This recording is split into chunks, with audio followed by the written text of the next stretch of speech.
So hello friends, आज हम लोग देखने वाले हैं क्लास 10th एनसीईआरटी मैथ्स में एक्सरसाइज नंबर 4.2 के इंट्रोडक्शन पार्ट को, जो कि है द्विघात समीकरण को गुणनखंड विधि से सॉल्व करना, यानी कि क्वाड्रेटिक इक्वेशंस को फैक्टराइजेशन मेथड से सॉल्व करना। कैसे सॉल्व करेंगे आज हम लोग चलिए इसको देखते हैं। उससे पहले मैं आपको एक बात बता दूं कि द्विघात समीकरण को सॉल्व करने के 3 मेथड्स होते हैं, 3 विधि होती हैं, जिसमें पहला होता है यही विधि जो हम लोग इसमें देखने वाले हैं, क्या चीज, गुणनखंड विधि। तो पहले का क्या नाम है, गुणनखंड विधि। दूसरा होता है पूर्ण वर्ग विधि, पूर्ण वर्ग विधि। इस गुणनखंड को इंग्लिश में हम लोग बोलते हैं फैक्टराइजेशन मेथड, जो आपको मेन हेडिंग में आपको दिख रहा होगा ऊपर, फैक्टराइजेशन मेथड। पूर्ण वर्ग विधि को बोलते हैं मेकिंग कंप्लीट स्क्वायर मेथड और फिर कंप्लीटिंग स्क्वायर मेथड। दोनों में से आप कुछ भी बोल सकते हैं, कंप्लीटिंग स्क्वायर मेथड। और एक थर्ड होता है जो कि लास्ट है, वो होता है द्विघाती सूत्र का, द्विघाती सूत्र, या इसको द्विघात सूत्र भी बोल सकते हैं। इसको इंग्लिश में बोलते हैं क्वाड्रेटिक इक्वेशन, क्वाड्रेटिक फॉर्मूला, या फिर इसी को एक और नाम से जानते हैं जिसको होते हैं श्रीधराचार्य रूल। क्या है, श्रीधराचार्य रूल। तो इन तीनों मेथड को हम लोग सीरियल बाय सीरियल हम लोग एक एक नेक्स्ट वीडियो में हम लोग देखते चलेंगे।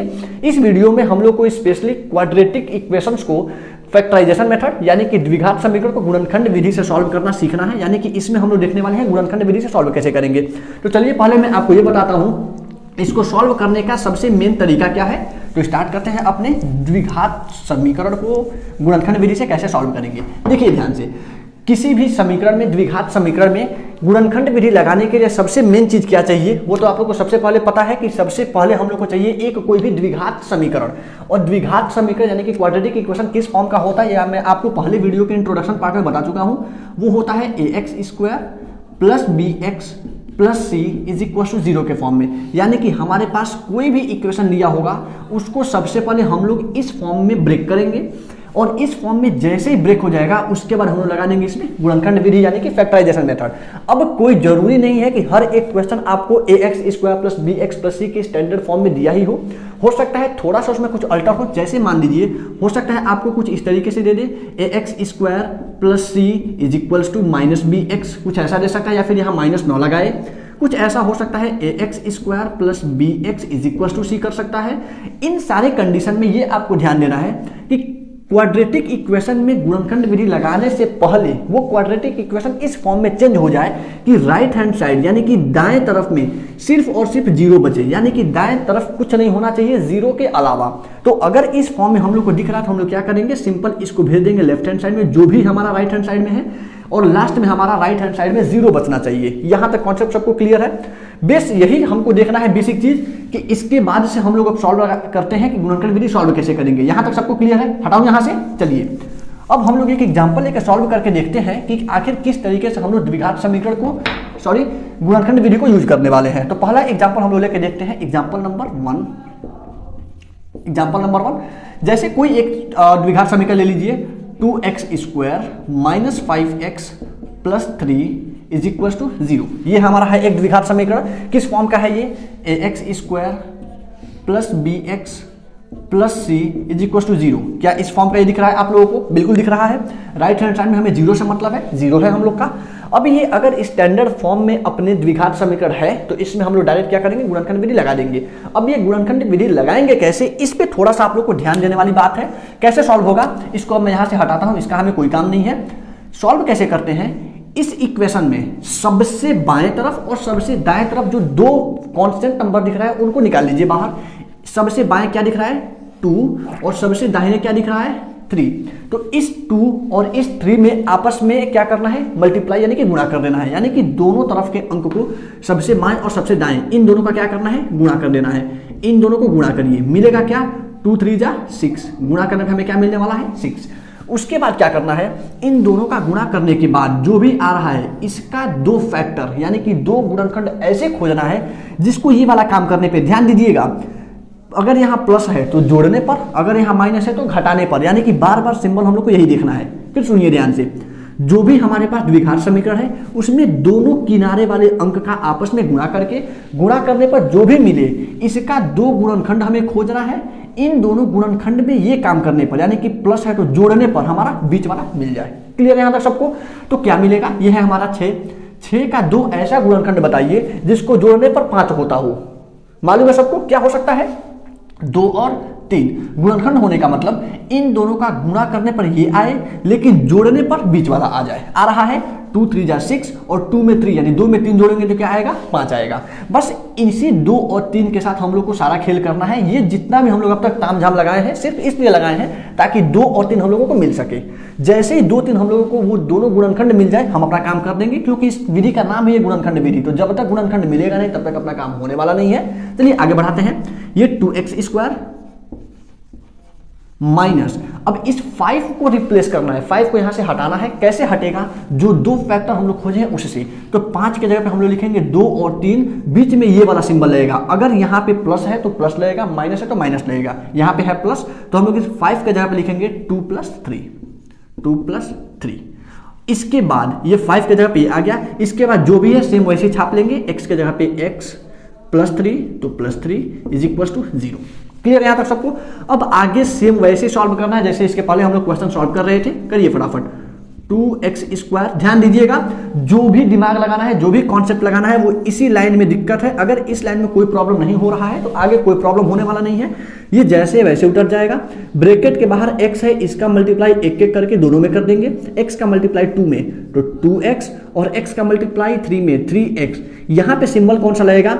इस माइनस और इस प्लस को मिला के, माइनस और प्लस मिलके क्या होगा? माइनस, यानी यहां आ गया माइनस। उसके बाद से +3 = 0। क्लियर है? आगे देखिए ध्यान से।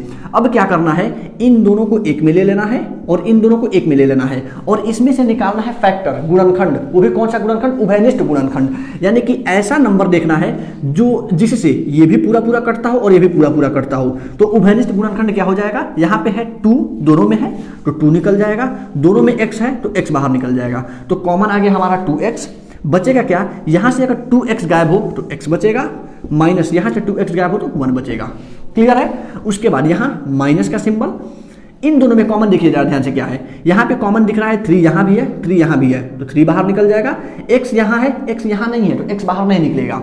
तो बचेगा क्या हम लोग का? यहां बचेगा x और फिर माइनस प्लस मिलकर माइनस और यहां से 3 पूरा बाहर निकल गया है तो क्या बचेगा? 1 = 0। यहां पे एक बात आप लोग ध्यान दीजिएगा, अगर आप लोगों का यहां तक अगर सारा का सारा सही है तो ये जो दोनों ब्रैकेट में मिला है ये दोनों ब्रैकेट वाला value always will be equal, दोनों के दोनों हमेशा बराबर होंगे। ये दोनों कभी भी चेंज नहीं होंगे। बराबर होने का मतलब फोटोकॉपी, मतलब कि यहां माइनस है तो यहां भी माइनस, अंक भी सेम, अक्षर भी सेम, यानी वेरिएबल चर अचर सब सेम, सिंबल भी सेम होना चाहिए। यानी कि अगर आप लोगों का ये दोनों ब्रैकेट वाला मान अगर फोटोकॉपी एक जैसा मिल रहा है तो समझ के चलिए कि यहां तक हम लोग का सारा क्वेश्चन सही है। अब हम लोग आगे अगर बढ़ाते हैं तो क्या करेंगे, जो दो ब्रैकेट एक जैसे दिख रहे हैं उसमें से किसी एक ब्रैकेट को बाहर लिख लेंगे। तो एक ब्रैकेट हम लोग का, इसमें से एक ब्रैकेट बाहर आ गया और जैसे बाहर आ जाएगा इस ब्रैकेट का काम हम लोग का खत्म। अगले ब्रैकेट में हम लोग क्या करेंगे, बचे हुए नंबर को, यहां बचा है 2x और यहां बचा है -3, यहां भर दीजिए 2x -3। ये हो गया हम लोग का, इसका क्या हुआ, गुणनखंड विधि से इसका वैल्यू हम लोग को फैक्टर मिल गया गुणनखंड, ये हो गया 0 के = यानी बराबर। अब हम लोग को एक और काम करना है, गुणनखंड विधि से इसको सॉल्व करना था, केवल गुणनखंड निकालना नहीं था। तो क्या करेंगे, एक बार ये दोनों अगर 0 के बराबर है तो एक बार इसको 0 के बराबर कर देंगे, एक बार इसको 0 के बराबर कर देंगे। चलिए करते हैं, पहले x - 1 को 0 के बराबर करिए। x - 1 अगर 0 के बराबर होगा, यदि x - 1 = 0 तो x का वैल्यू क्या मिलेगा, -1 जाकर क्या बन जाएगा +1, तो x का वैल्यू क्या हो गया 1। और अगर इसका वैल्यू 0 करते हैं 2x - 3 = 0, यदि 2x - 1 -3 = 0 तो x का वैल्यू क्या मिलने वाला है, x का वैल्यू क्या मिलेगा, -3 जाकर उधर 3 और 2 जाके डिवाइड कर जाएगा 3/2। ये हो गया हम लोग का x का दो वैल्यू। एक बात और आप लोगों के कॉमन सेंस के लिए बेसिक बात मैं बता दूं, अगर कोई भी आपके पास समीकरण दिया हुआ है, no matter whether this is quadratic equation, cubic equation और कोई भी इक्वेशन हो, द्विघात हो, त्रिघात हो या रैखिक हो, अगर उस समीकरण में अधिकतम घात जितना है, जैसे यहाँ पे अधिकतम घात कितना है 2, तो अगर अधिकतम घात 2 है आंसर हमें हमेशा 2 मिलेगा। अगर अधिकतम घात 3 है यानी कि अगर त्रिघात समीकरण है आंसर हमेशा 3 मिलेगा। अगर रैखिक है यानी कि अगर उसमें घात सिर्फ 1 है, रैखिक का मतलब लीनियर इक्वेशन, उसका आंसर हमेशा सिर्फ 1 ही मिलेगा। तो जो समीकरण है यानी कि जितना अधिकतम घात उतना हमें आंसर मिलेगा। आई थिंक यहां तक कॉन्सेप्ट आप लोग क्लियर हो चुका होगा। Before that please pause the video to note it down. आगे हम लोग चलते हैं, इसको पहले मैं यहां से हटाता हूं। एक दूसरा एग्जांपल लेकर हम लोग समझने की कोशिश करते हैं कि किस तरीके से द्विघात समीकरण और लगते हैं। एक दो और हम लोग एग्जांपल लेकर सॉल्व करेंगे, उसके बाद हम लोग देखेंगे एक्सरसाइज के बारे में। एग्जांपल नंबर 2 क्या बोल रहा है, जरा ध्यान से देखिएगा। एग्जांपल नंबर 2 मैं फिर एक अपने पास एक एग्जांपल, एनसीईआरटी का सारा एग्जांपल है, सारा आपके बुक में दे रखा है। एग्जांपल क्या ले लेते हैं, 6x² minus x minus 2 is equal to 0। कैसे सॉल्व करेंगे, अब ज्यादा डिटेल बताने की जरूरत है नहीं, इसके पहले का सारा कॉन्सेप्ट क्लियर हो चुका। सॉल्व करिए, कैसे सॉल्व करेंगे। किए क्या थे, दोनों किनारे का आपस में गुणा, यहाँ 6 यहाँ 2, गुणा होकर क्या मिलेगा 12। अब 12 यानी इस 12 का 2 ऐसा गुणनखंड चाहिए जिसको घटाने पर 1 आ जाए। x के साथ कोई नंबर नहीं है तो 1 मान के चलेंगे, और घटाने पर 1 चाहिए। तो 12 के 2 ऐसे गुणनखंड बताइए जिनको घटाने पर 1 आता हो। क्या हो सकता है, 4 और 3, क्योंकि 4 में 3 से गुणा करेंगे 12 आएगा, और एक बार घटा के देखिए क्या मिलेगा, घटाने पर 1 मिलेगा। क्लियर है, यही भर दीजिए। ये रहा 6x² माइनस 1 के जगह पे आ जाएगा 4 माइनस 3, क्या हो गया 4 माइनस 3, और आगे का सेम वही लिख देंगे x minus 2 is equal to 0। Clear है, आगे बढ़ाइए इसको। 6x² माइनस 4 में x से 4x माइनस माइनस प्लस 3 में x से 3x minus 2 is equal to 0। आगे चलते हैं, फिर वही काम, एक बार इन दोनों में से कॉमन, एक बार इन दोनों में से कॉमन। यहां से कॉमन क्या निकलेगा, ध्यान से देखिए, क्या निकलेगा 2x। अगर यहां से 2x बाहर निकलेगा तो क्या बचेगा, यहां बचेगा 3 और x माइनस यहां से 2x जाएगा, क्या बचेगा ओनली 2। फिर प्लस क्या कॉमन यहां दिख रहा है, 3x माइनस 2 में क्या कुछ कॉमन दिख रहा है, कुछ कॉमन नहीं दिख रहा है। तो अगर कुछ भी कॉमन नहीं दिखे तो हम लोग क्या लिखते हैं 1। उसके बाद से अगर 1 कॉमन निकलेगा तो वही बचेगा जो है 3x माइनस 2। क्लियर है, 0। इस सिंबल पे ध्यान दीजिएगा, ये सिंबल वही आएगा, ये दोनों मिल के जो होता है वो सिंबल यहाँ पे आता है। तो प्लस माइनस क्या होता है, माइनस लिखा जा चुका है। सेम देखिए ध्यान से। अभी इसके पहले वाले में बताया था कि यहां तक अगर आपका क्वेश्चन सही लग रहा है तो ये जो दोनों ब्रैकेट है, ये दोनों ब्रैकेट हमेशा फोटोकॉपी एक जैसा मिलेगा। ध्यान से देखिए, 3x माइनस 2, 3x माइनस 2, इसी 3x माइनस 2 को यहां नोट कर लीजिए एक ब्रैकेट में, और अगले ब्रैकेट में जो बचा हुआ टर्म है 2x प्लस 1, इसको एक में नोट कर लीजिए, 2x plus 1 is equal to 0। अब सेम वही काम, अगर ये दोनों का प्रोडक्ट अगर 0 है तो या तो ये 0 होगा या तो ये 0 होगा। तो हम लोग क्या करेंगे, दोनों को एक एक करके 0 के बराबर कर लेंगे। यदि यहां से लेके चलते हैं, अगर पहला वाला 0 के बराबर हो यानी कि 3x माइनस 2 का वैल्यू अगर 0 के बराबर हो, 3x minus 2 is equal to 0, तो x का वैल्यू क्या मिलने वाला है, माइनस 2 उधर जाके प्लस 2 यानी 2, और 3 जाके उधर डिवाइड, 2/3, x का वैल्यू हो गया 2/3। अगला क्या है, 2x प्लस 1 का वैल्यू 0। अगर ये हो जाता है, यदि 2x plus 1 is equal to 0, तो x का वैल्यू क्या मिलने वाला है, माइनस 1/2। क्लियर है यहाँ तक सबको। यहाँ रहा हम लोग का सेकेंड एग्जाम्पल। एक दो एग्जाम्पल और हम लोग लेके देखते हैं। एक और एग्जाम्पल मैं ले रहा हूँ, एग्जाम्पल नंबर 3। उसके बारे में क्या है, उसको क्वेश्चन को पहले देखते हैं। उससे पहले मैं यहाँ से इसको हटाता हूँ। ये हुआ हम लोग का एग्जाम्पल नंबर 3। एग्जाम्पल नंबर 3 क्या बोल रहा है, अब थोड़ा सा मैं अल्टर एग्जाम्पल लेता हूँ। ये तो हम लोग को 2 एग्जाम्पल ऐसा था जिसमें ax² plus bx plus c के रूप में ऑलरेडी दे रखा था। अब मैं एक ऐसा एग्जाम्पल लेके चलता हूँ जिसमें ax² plus bx plus c के फॉर्म में होगा ही नहीं, थोड़ा सा डिफरेंट होगा, जिसको आप लोग को पहले अरेंज करना पड़ेगा। तो यह है हम लोग का एग्जाम्पल नंबर 3। क्या ले लेते हैं, x² इज इक्वल टू 25। भैया पहले आप ये बताइए क्या ये द्विघात समीकरण के रूप का है, क्योंकि आप तो कहेंगे कि ये ax² plus bx plus c के फॉर्म का है ही नहीं, और अगर ये इस फॉर्म का नहीं है इसका मतलब द्विघात समीकरण नहीं है। लेकिन इस बात को आप ध्यान दीजिए, मैं पहले लेक्चर में आप लोगों को बताया था इस फॉर्म में तीनों का तीनों टर्म है नहीं है, वेरिएबल है, कांस्टेंट है, चर है कि अचर है, इस बात पे बिल्कुल ध्यान नहीं देना है। हमें ध्यान एक चीज पे देना है कि जो भी x पर यानी कि चर संख्या पे जो घात है वो अधिकतम घात 2 होना चाहिए। यही इस बात का सिर्फ सबूत है, यही इस बात का सिर्फ प्रूफ कर देगा कि दिया हुआ इक्वेशन यानी दिया गया समीकरण हमारा द्विघात समीकरण ही है। ठीक है, क्या इसको मैं इस फॉर्म में लिख सकता हूं? ध्यान से देखिएगा, एक्स स्क्वायर अगर 25 को मैं इधर लाऊं तो -25 यानी -25 हो जाएगा बराबर 0। जरा ध्यान से देखिए इस इक्वेशन को, क्या इसका अधिकतम घात 2 है? बिल्कुल है। और अगर इसका अधिकतम घात 2 है इसका मतलब ये एक द्विघात समीकरण है, और अगर ये एक द्विघात समीकरण है इसका मतलब इसमें गुणनखंड विधि लगेगा। लगाते हैं। इसको सॉल्व करने का दो तरीका है। पहले मैं इसको उसी विधि से सॉल्व करता हूं जो विधि हम लोग इसके पहले लगाए हैं, तो पहले उसी से सॉल्व करते हैं। उससे सॉल्व करने के लिए मैं आपको थोड़ी देर पहले अभी बताया हूं कि अगर दिया हुआ equation ax² plus bx plus c के फॉर्म का नहीं है तो सबसे पहले हम लोग इसको चेंज करेंगे इस फॉर्म में। इस फॉर्म में चेंज करने का मतलब ध्यान से देखिए, ax² ये हमें दिख रहा है, c वाला भी यानी x वाला टर्म हमारा गायब है, यहाँ x वाला टर्म है ही नहीं, तो x वाला टर्म हम लाने के लिए क्या करेंगे, ये रहा हम लोग का x² प्लस x वाला टर्म हमारे पास नहीं है, तो अगर हम लोग b के जगह पे 0 रख दें तो क्या इसका कोई वैल्यू होगा? नहीं होगा, लेकिन हमें x वाला टर्म तो मिल जाएगा, तो हम लोग लिख देंगे इसके जगह पे plus 0x -25 is equal to 0। अब इसमें और इसमें कोई डिफरेंस नहीं है क्योंकि यहाँ पे 0 ही है, अगर इसको मिलाएंगे तो ये 0 ही होगा, इसमें कोई अंतर करने वाला नहीं है। लेकिन हमें इससे फायदा ये हुआ कि ये हम लोगों को दे दिया ये वाला फॉर्म, यानी कि ax² plus bx plus c is equal to 0 के फॉर्म में ये टूट गया। अब जैसे ही ये इस फॉर्म में टूटा है, अब हम लोग लगा सकते हैं इसमें द्विघात समीकरण में गुणनखंड विधि वाला सूत्र। लगाइए फटाफट। रूल क्या बोलता है कि सबसे दाहिने ये वाला नंबर और ये वाला नंबर को आपस में क्या करते हैं? गुणा करते हैं, यानी x² के साथ जो नंबर है और लास्ट में है x² के साथ क्या नंबर है? कुछ नहीं है। अगर कुछ नहीं है तो उसको हम लोग क्या मान के चलेंगे? 1। तो 1 का 25 में मल्टीप्लाई करिए, क्या होगा? 25 से कम 25, यानी कि गुणा करने पे हमें मिल गया 25। अब 25 का 2 ऐसा गुणनखंड जिसको घटाने पर 0 आता हो, क्या होगा? सोच के बताइए। 25 का 2 ऐसा गुणनखंड बताइए जिसको घटाने पर 0 आता हो, क्या होगा?